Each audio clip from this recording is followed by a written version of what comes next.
இன்றைக்கான தேவனுடைய வார்த்தை எப்படி செய்வது. எண்ணாகமம் 23ஆம் அதிகாரம் 8ஆம் வசனம் சொல்லுது, தேவன் சபிக்காதவனை நான் சபிப்பதப்படி, கர்த்தர் வெறுக்காதவனை நான் வெறுப்பதப்படி.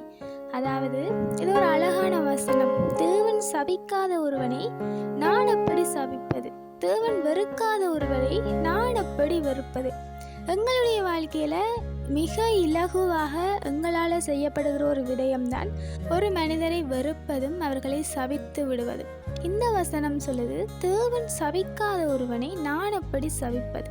நாங்கள் ஒருவரையும் சபிக்க கூடாது. தேவனை துதிக்கிற வாயால மற்றவர்களை ஆசீர்வதிக்கிறவர்களாக இருக்க வேண்டும். ஆனால் எங்களுக்கு கோபம் வருகின்ற பொழுதோ, ஏதாவது ஒரு சம்பவம் நடந்ததன் பிற்பாடோ நாங்கள் டக்கண்டு ஒருவரை சபித்து விடுகிறோம்.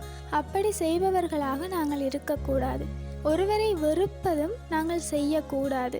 தேவன் சிலுவையில் அவ்வளவாய் அடிகள் பட்டும் அவ்வளவாய் பாடுகள் பட்டும் கூட அவரை அவ்வளவாய் துன்பப்படுத்தின எந்த ஒரு நபருக்கும் தேவன் சாபத்தை கொடுக்கவில்லை.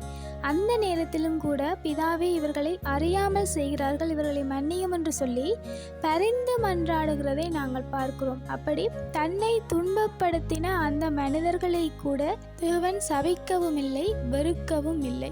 எல்லோருக்காகவுமே தேவன் அடிகள் படுகிறார், எல்லோருக்காகவுமே தேவன் ரத்தம் சிந்துகிறார். அப்படிப்பட்ட ஒரு தேவனை ஆராதித்து கொண்டிருக்கிற நாங்கள் எப்படி இன்னொருவரை சபிப்பது, எப்படி வெறுப்பது?